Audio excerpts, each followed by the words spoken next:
Hey, it's Chronologically Gaming, the only channel that's perpetually retro because we're playing every video game in order of release. It's November 1982. Can't get a big one, 175. Yes, may I have a B, please, as in boy? Would you believe no B? Beverly, come on.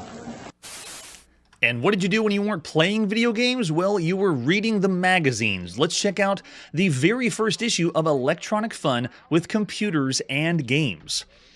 So this one is an interesting one because of all the magazines we've seen up to this point, this one's trying to rival electronic games. And this magazine is trying to hit on the latest craze, video games. They're huge right now, and nothing's going to stop them. Please tell me nothing's going to stop them. This magazine is going to be changing its name by April 1984 to Computer Fun, if that tells you anything. So here we go. This is the very first issue of Electronic Fun, Computers and Games. All about the front cover has Hollywood video game explosion, Raiders of the Lost Ark, which we haven't seen yet, E.T., which we haven't seen yet, Star Wars, which we have seen, and Star Trek, which we've seen plenty of Star Trek. But we have the Atari 5200, the Vectrex, prizes, game reviews, and yes, the premiere issue right here. So excited. Let's crack it open and see what's going on. The first ad is one we've seen before. It's by M Network, showing the games they brought from Mattel in television to the Atari VCS, and some are hits, some are misses. We'll keep flipping on. We're going to actually go right past the table of contents because this one has quite a bit of different... we're going to be hitting on everything in the magazine. We got a lot to go through. Over here on the right side is, oh no, it's Condor Attack. Anybody remember that one? If you've forgotten, here's Condor Attack, whenever we played it on the Atari VCS. Now, it looks okay. It looks like an okay ripoff of Demon Attack, but Condor Attack doesn't play very easily. It has some kind of glitch or problem that feels very off. So whenever you look at screenshots, probably they didn't even show any screenshots in the magazine, it doesn't look like it's doing what it's supposed to. So here we go. Yeah, you can see right here, Karate is also one that's coming up by this company. I think it's Ultravision. Yeah, that's right. We're going to see Karate later at some point. And there. Thanks, Hunter. All right, so why do they need a new video game magazine? Well, right now, video games are not stopping. There seems to be no stopping this train, and that's why they're making this magazine. This one is going to boast doing coverage of not just consoles, but home computers. It's pretty much like arcade and everything all lumped into one, kind of like electronic games. They're trying to do it all right here. Over here on the right side, they say it's the only video game magazine you'll ever need because they're going to be doing every system, kind of like we do here on the show, or kind of like electronic games as well. Get the most out of all video games. Quick, order now. We'll keep breezing on to the next one. Next is some letters. Did you ever hear about the Atari? And all I hear about is the Atari and the Intellivision. Why doesn't Video Game Press give more coverage on the Odyssey, the Emerson, or the Fairchild? I don't think anyone's going to talk about the Fairchild. It says, no, Electronic Fun will inform you of every company, every product, and every new development. But if 80% of the readers own a Atari, then they're going to cover that one. And then it says, why computers? Why do you want to stress home computers? I tell you why. That's like what we do on this show. We want to play lots of home computer games. They have 6 or 7 video game magazines on the stands, and you're coming out now? What's going to set this magazine apart? That's hilarious. There's a lot more than that, too, especially when you think of globally. Here on the show, we're reading and playing video games on a global scale. And then they want to do this Odyssey fan here wants to do a story on the Magnavox Odyssey 3 coming out next year. Hate to break it to you. You're going to be disappointed by the Magnavox Odyssey 3. And then they have articles here about the arcades coming out, too. Man, so many fun stuff. Over here on the right side, we have an ad for US Games. This company is also publishing on the Atari. Everything we've seen over so far on the show, except Word Zapper. Haven't seen that one yet. But Commando Raid, oh wait, no, Sneak and Peek, we haven't seen that yet either. But Towering Inferno, Space Jockey, and Commando Raid, all we played. Space Jockey's all right, and Towering Inferno is actually pretty good for a third-party publisher. Right now, we're getting those hits and misses. Some of these games that come out for the Atari are like, why did this come out? This is tearing up the video game industry. But then we get other games that they're not as bad as some of the other games you could play across home consoles. But what's really the contender is for the computer games, which I'm glad we're playing those. All right, let's keep flipping on to the next page. Oh, here we go. This is the preview of things to come. At least I think so. We got Parker Brothers bringing a Monopoly game. Wait, Playmaster. What's that? The Monopoly Playmaster? Oh, it's an electronic accessory. So it's playing Monopoly, but you're using kind of a video game format with it at the same time. And then look over here. They have the Commodore Max Machine coming out for $180. We've already seen Commodore Max Machine games because it was originally released in Japan, and so I didn't even know it had a showing in North America. It was terrible, but there it is, Commodore Max Machine. Sold arcade-style games. And then we have the Wiko joystick right there. Extra long bat handle, looks and moves like arcade control, because you want to play arcades at home, right, kids? And then we have the IntelliVoice module that's right here. Oh, yes, talking on your games. Oh, and this is it. Subrock 3D. They do arcade coverage. If you forgot about that, Subrock 3D was an arcade game that was the very first stereoscopic 3D video game. Now, the footage I have here is really not stereoscopic 3D. I can't recreate that. But in the arcades, though, this was a really cool experience. Sega did this, and it was showing off kind of their scaling techniques right now. Really, really impressive for the time. But a big fan of that one. It's awesome. And then over here we have the Ultravision game console. Does anyone know what this is? $500. It's a 9-inch high-resolution vector scan black and white monitor, 64K RAM, integrated arcade sound for stereo sound and headphones, runs AC/DC power, Atari-compatible Atari games, What in the world? Look at this. There's the Ultravision. What in the world's that? Well, I don't think we're going to cover that. Is that the same company that brought us Condor Attack? Oh, that would be so cool. Yeah, I have not played Sub-Rock 3D myself in the arcade. I'd love to. And then here we go, the voice for the Odyssey 2, because all the games are starting to talk to us. All right, let's flip on to the next page. This is great seeing all these previews. Type dirty to me. They're talking about the adults-only video games. Go Moon a Flock of Geese. And then we have a Quest for Tires, which I think is BC's games coming out later. Pac-Man Dance. Yeah, I'm not sure if that's talking about the BC game Quest for Tires. Oh, it's talking about no, it's not BC's Quest for Tires. This is an ad for or an article of the tire company Firestone taking advantage of Pac-Man. That's bizarre. And then over here is more video games. Oh, they actually hit on the adults-only games. Look, on the Atari. Custer's Revenge. Now, we've only seen 2 iterations of them, and by C, we don't really play the adults-only games, but the other ones they mention here we have not seen yet. And then we have Battle of the Network Stars. New York Times printed a story about Hollywood playing video games, or Hollywood people playing video games. Then we have Food and Games. Loving the artwork they're already showing in the magazine. It's all over the place. And then showing the Pac-Man TV show, which we did hit on, that it's going on right now. Pac-Man is a thing on TV. All right, so then we have why we have memory on different systems. And then this article is all about the Atari 5200. What is it? At this point, we played only the Pac-In game on the Atari 5200, Super Breakout. But yes, this is released. It's coming out. And this is everyone asking all the questions about the Atari 5200 and why they shouldn't get it, I hope. All right, let's keep going. After the Q&A, we got to add over here for, Firefighter, the other one, the contender for the Towering Inferno. We played this one first. This is by a Magic. Nice ad that they give for that one. I actually like the Towering Inferno better than Firefighter, but this one still plays pretty good for the Atari. And then over on their right side, video games. Are they killing rock and roll? No, not even close. Not yet. I don't know why they have corn nuts here, but you can see lots of articles on different things happening in the music world as well. Oh, no way. The complete Atari 5200 set with the giant brick of the power supply too. That's awesome. All right, let's keep going. Lots of magazine to cover here. Then we have the quote of the month. All you have to do is watch a kid in the arcade run out of money. He really goes into glucose shock. He runs around, tries to borrow a quarter from somewhere.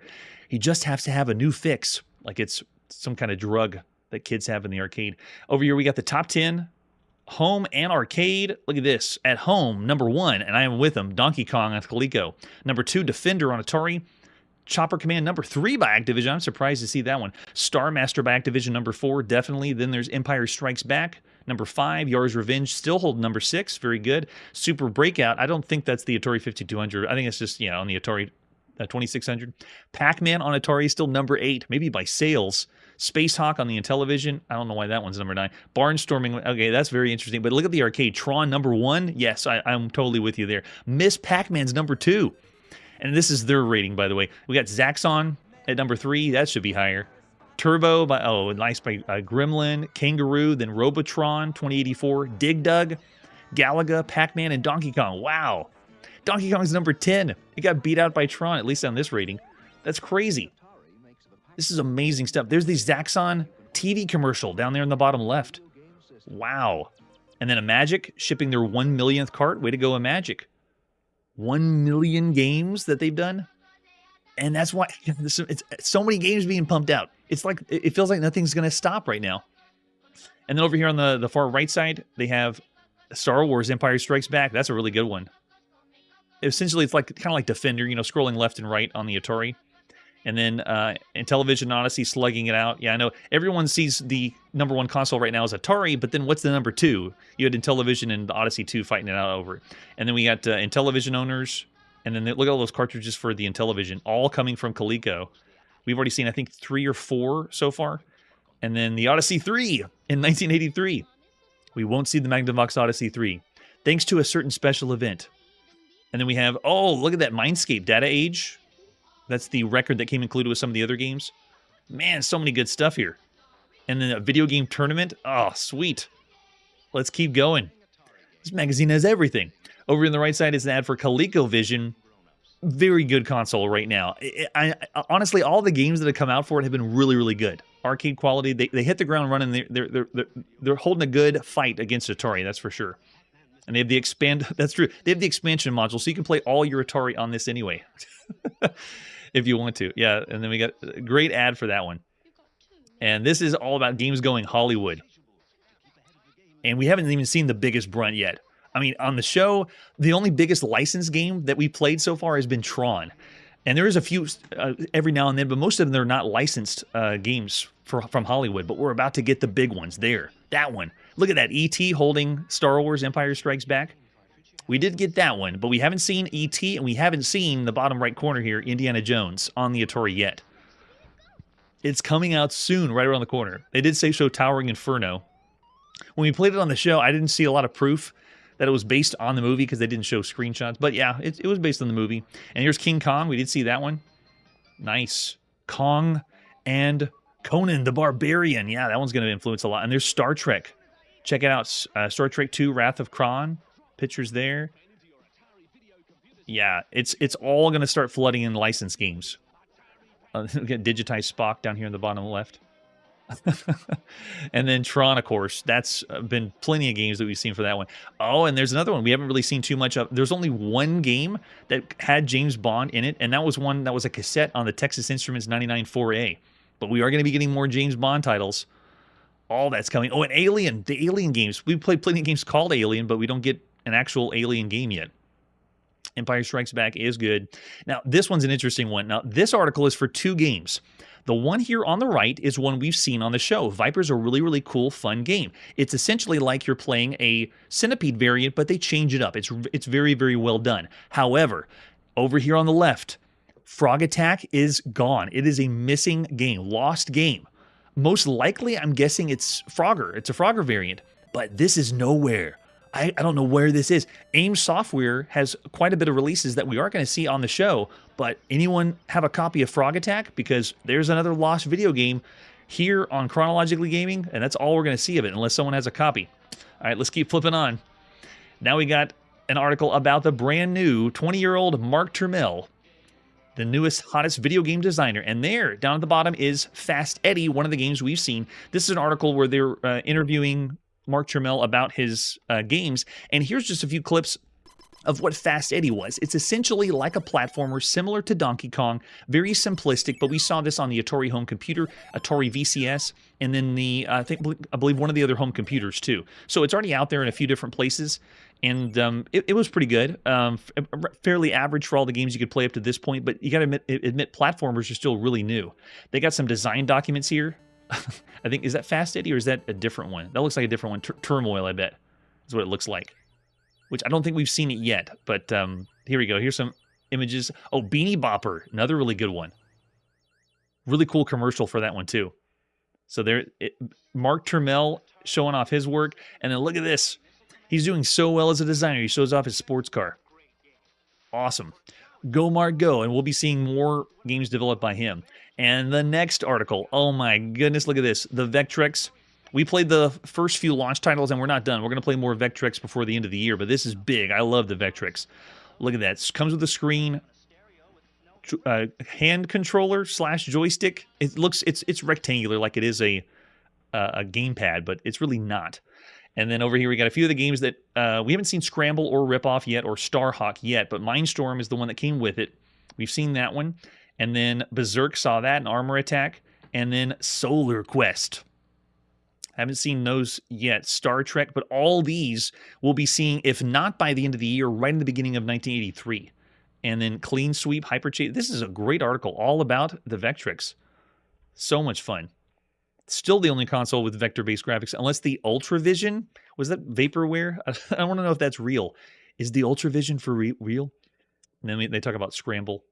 Nice. Over here on the side, we have why Atari's #1. Yes, no one can stop Atari. No one. I still love the Atari.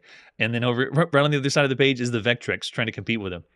Look how happy everybody is. Mom is never that happy about video games. Unless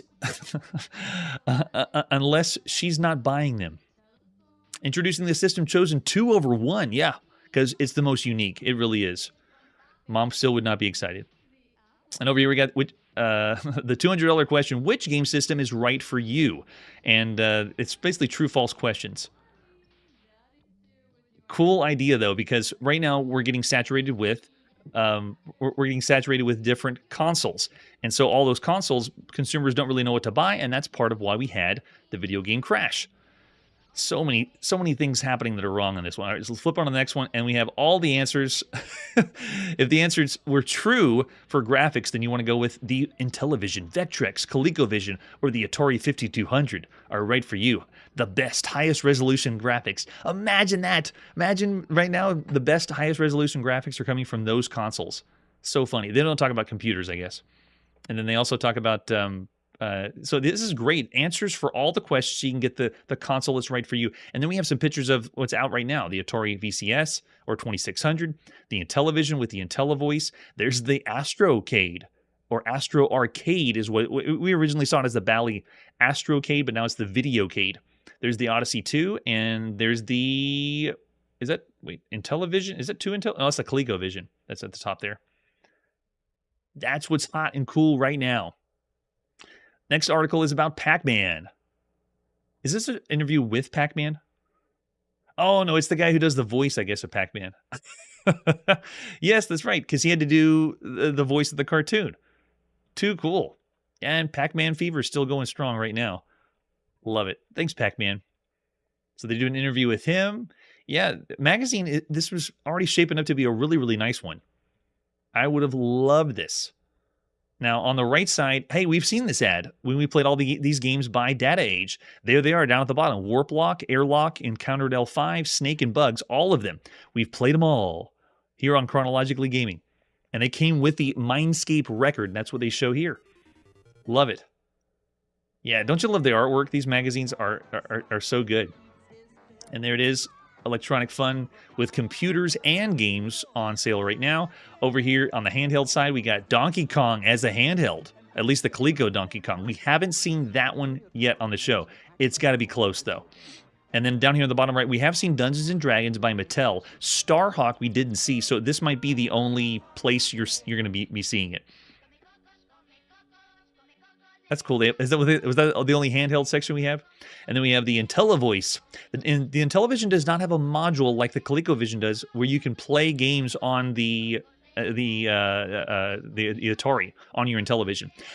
The module that comes with the ColecoVision, though, they end up making their own console. I think it's called the Coleco Gemini.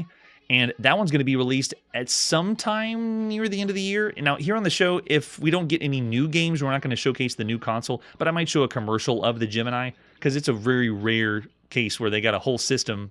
Atari or Coleco got a whole nother cloned Atari that you could play. Atari games. It's amazing. It's a bird. It's a plane. It's Super Atari.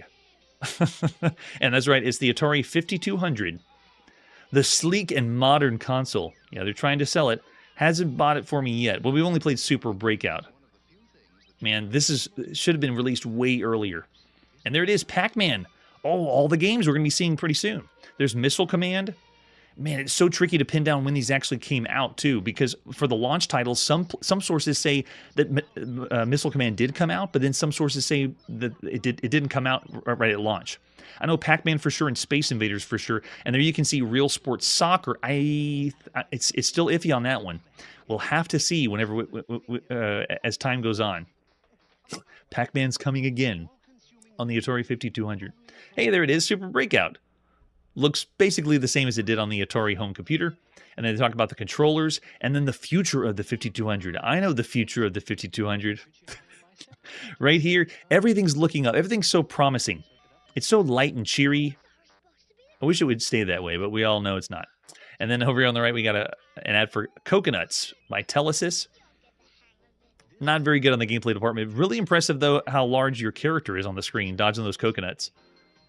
Yeah, right? It does kind of a little bit. The real sports game kind of reminds me of how M-Network brought the Intellivision games to the Atari. That's kind of what it feels, too. All right, let's flip on. There is... Oh, is that Galaxian? Yeah. Nice. Galaxian for the 5200. I believe that was a launch title, too. But we'll see. Time will tell when we see it on the show. There was a lot of magazines we've already read here on the show, and a lot of others that keep boasting of what the Atari, when the Atari 5200 was going to come out, what games were going to come out. There's all kinds of stuff. What actually happened is still a mystery. We'll see. Okay, there's Space Invaders and Galaxian, and over here we got an ad for Fast Food. Another one by Telesis, better than Coconuts. That plays like a classic Atari game. And then flip it over to the right. Oh, Meteorites, yes. Was that an official? Was Meteorites official, or was that a prototype for the Atari 5200? I don't know if I want to read this article. I hate video games. The video game addict. See, that's what I used to look like before. And now, that's what I look like. That's hilarious. Some people hate video games. Yes. But that's not the reason why we had the crash. Yeah, it's basically the same system. The 5200 and the home computer were kind of the same, which is why it's not as impressive, because here on the show, we played over 300 games on the Atari home computer. This is hilarious. The Walkman video game, I love it. All right, here we go. Let's play the game. Name that game. Everyone ready to play? If you think you know video games, you can write in the name of the game for all the numbers. Oh, you can actually do the manufacturer, too. Let's see if we can win $20,000. That did look like a Virtual Boy. Way in the past, Hunter. Not even close. If you got the Vectrex, though, later they had a 3D, like a stereoscopic 3D visor that you would put on to play on the Vectrex console. Okay, here we go. Number one. Number one looks like... ooh, that's a tough one. That looks like Ballyastrocade. Maybe... I'm thinking Space War on the Ballyastrocade for number one. Actually, the explosion... If it had the radar at the bottom, I would have said a Cosmic Battle, but I actually can't pin number one. What is number one? Oh, number two is easy. That one's Ladybug. That's for the ColecoVision. Let's see. Number three is Space Invaders, Atari 2600. Or no, wait, that might be. Is that for the Fairchild? I think that's the Space Invaders for. Oh, is that Space Spartans over here? Number one. Yeah, there we go. I think that's the Space Invaders that was on the Fairchild for number three. Number four looks like Astro Blitz for the Intellivision. Number five, Pac-Man on the Atari VCS. Number six looks like, that's Laser Battle on by Activision on the Atari. Number seven, I don't know number seven. That one has briefcases. Is that the Tax Avoiders game for number seven? Number eight looks like Mazatron, Tron Mazatron. And then number nine, it's got to be Super Breakout. Do we have nine? Okay, only 9 of them. So there you go. Put your best guesses in for what all the video games are for this one. Guess that game. That's a fun game to play. All right, let's keep flipping on to the next page. And here we go. No way. Who's that guy in the top right? That looks like Steve Jobs, but it can't be Steve Jobs, right? Oh, Laser Blast. Maybe that's what it was called. Oh, is that what it is? Lost Luggage, James? Thanks. All right, and then we got over on the left side, Robotron 2084. No, I believe that is... Is that... It doesn't say it. He looks like Steve Jobs, but it's got to be the designer of Robotron 2084. It doesn't show us... It's not saying it here. I'm not seeing... Yeah, it's not showing the name, but it's scary how it looks strikingly like him. Yeah, they're talking about Robotron 2084. Yeah, right? He's too hairy and he's not wearing a turtleneck, so it can't be Steve Jobs. And then we have over here on the right side, should you buy a projection TV? And we had another article from a magazine that brought that up too. Projection television. Yeah, you get bigger images for all your games. Why not, right? I don't know if I'd go that far. It's awesome. All right, keep flipping on to the next page. Yeah, who was it? I really would like to know. Maybe it was who wrote the article. All right, so moving on next is Indiana Jones in the living room. Haven't seen it here on the show. This is the first time we're seeing in the magazine first. And by the way, this is the November issue of Electronic Fun with Computers and Games. So that's the first picture to get everyone hyped of Raiders of the Lost Ark. Right now, Howard Scott Warshaw is frantically working or finishing the touches up on it. Or maybe it's already out and they're just manufacturing it. Then we got Astro Smash, Astro Blast that we saw from before. And then Room of Doom. We saw that one on the Atari VCS. This one's by Kama Vid. It feels a little stilted to me of all the games you could play, especially when it feels like it should be Berserk, but it's not. All right, let's keep going to the next one. Oh, this is great. These are all reviews. Empire Strikes Back. Excellent. Excellent. And then Communist Mutants from Space. Another excellent one. It plays like a really well-done Galaxian, but it's using that supercharger for the Atari. Over here we have Sword Quest Earthworld. And Fireworld, which we haven't seen yet. I don't think Fireworld's going to come out. Or Earthworld came out. I don't think Fireworld comes out in 82. Maybe that's 83. But only time will tell. Maybe we will see it here on Chronologically Gaming. And then we have Phaser Patrol. That's also on, the Supercharger. So you need a cassette and the Supercharger unit to play. It's not just a cartridge you pop in to play. All right, let's keep going. Next one is, Mega Mania. Another excellent shooter for the Atari. Microsurgeon. Oh, they have the picture? Yeah, there we go. I love this one. It's just so quirky and weird. Stranger than all the other games you could be playing up to this point. Love it. And then we have two different opinions. That shows the controversy behind it. Because some people are like, this is great. And some people are like, this is just too weird. So I bet that's what it is. Oh, and then another very strange one, Demons to Diamonds. We played the commercial whenever this came out. So strange. I don't know what Atari was smoking for Demons to Diamonds, but it is a good fun shooting game. It uses the paddle controller. Flip it on to the next one. We have Omega Race for the VIC-20. Yes, there you go, some computer coverage. And they're rating it on number of joysticks. Look, Omega Race gets 3 joysticks, Gorf gets 3 joysticks. Love it. And there's these aren't true screenshots. Have you noticed that? Some of these are fabrications. And we've seen that a few times in magazines where they're making it up. It looks like they're piecing together construction paper for it. I see what you did there. We got Draw Poker on the Commodore VIC-20. Of all the games to review on the Commodore VIC-20, what about Defender on Try? And then we got Jupiter Lander on the Commodore VIC-20. Lots of Commodore VIC-20 love. Nice. Yeah, that's great. It's very fun. Commodore Max Machine has that one too. All right, what's in store for gamers in the next couple of years? Well, for home consoles, I hate to break it to you, but we have several different people. The Atari VP, the Arcadia VP, the Coleco VP, the Imagic VP, Mattel VP. Wow, this is great. This is an amazing magazine. Hearing from all these people right now in November 1982 on what they think is going to happen. Yeah, what the game industry is going to be. This is incredible. What's going to happen with peripherals. And bear in mind, we already have systems like the Vectrex is coming out, and they're going to have a 3D peripheral. I'm sure they're already way ahead of the curve. I bet they're thinking already in the future for things we don't even have now. It's amazing. Cool idea, though. Great idea for an article. How far off are we going to get from TV with 2 speakers on a wall playing games with stereo sound? And they just say not very far. And then we have, oh man, this is a great article. I love this. Yes, enhancing games. The addition of smell. Anybody remember when they tried to do smell-o-vision? Yes. Bringing the odor of gas fumes to video games. Yeah, good luck with that. And what about the shift to home computers? Is it making video games obsolete? Oh, they want to be able to have both, a computer and... Yes, right? The destruction of gaming. That's what they should be talking about. This is fascinating. So amazing.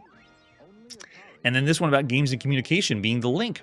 We've played maybe 1 or 2 games that required a modem link. Now, out there is ways to connect, ARPANET and MUDs. that are out there, multi-user dungeons and so forth, but not nearly as ambitious as other things like that. Oh, really? Yeah, I'm sure you did, Curtis. I'm amazed they had this. This is a great article. I love it. And then we have Thorn EMI ad. Nice. This was mostly, I think it's only on the Atari home computer. Yeah, and Thorn EMI, they're showing off their sub simulator. Darts.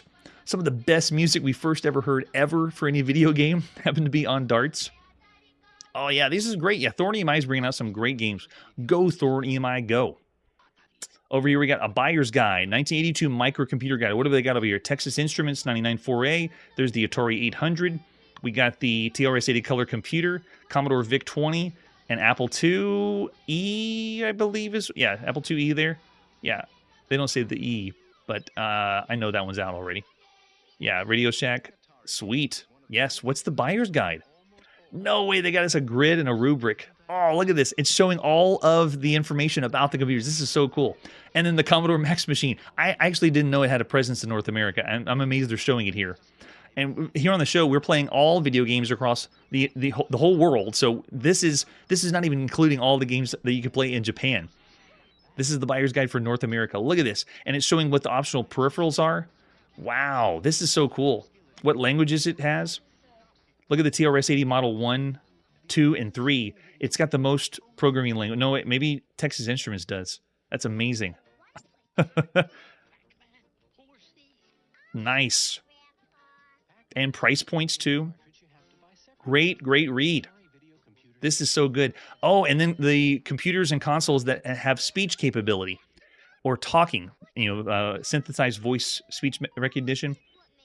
This is going through everything. And then the games, too. Yeah, the number of games that came out for it. TRS-80's got some good ones, and they're pointing out some of the ones by Big 5 Software. Oh, this is awesome. Yeah, this is like getting ready for the holiday season and getting a computer right now.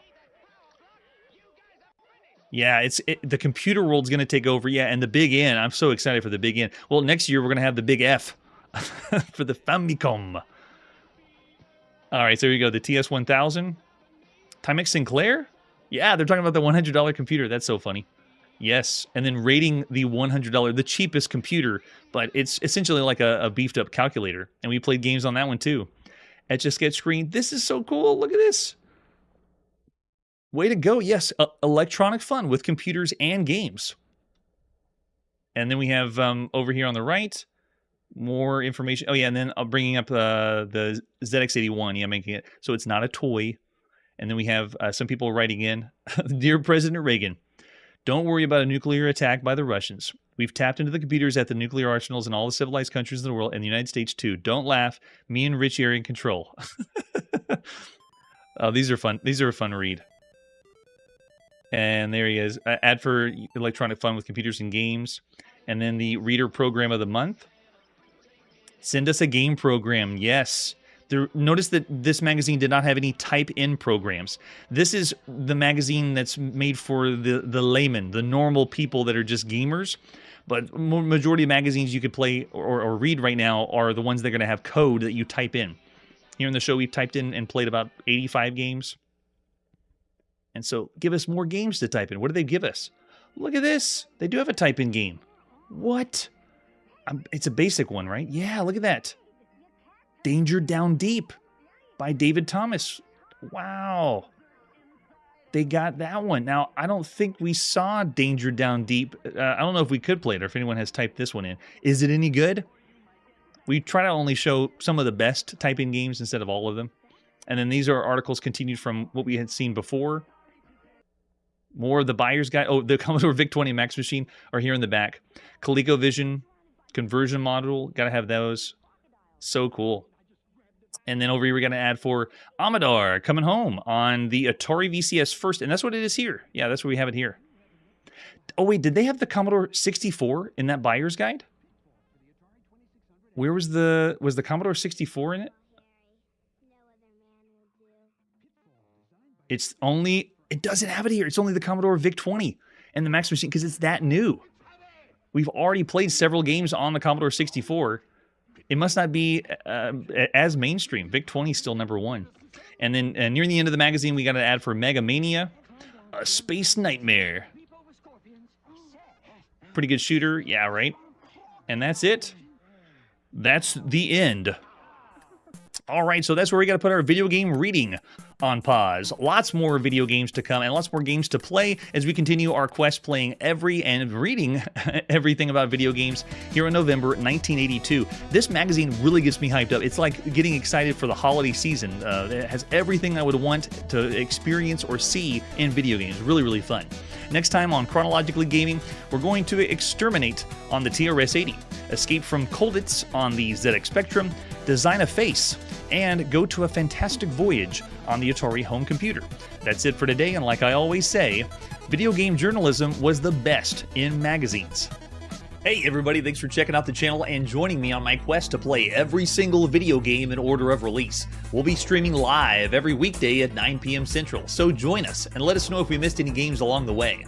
This video would not be possible without Launchbox, RetroArch, and MAME. Tell all your friends there's some crazy guy named Chronologically Gaming trying to play every single video game. We have links down below that'll send you to places like our Discord and Patreon, and one that says all the video games we've ever played. If you go there, it's a list of everything, and you can click right to the game you want to see. Chronologically Gaming is the name to look for. We are perpetually retro, and we will catch you next time.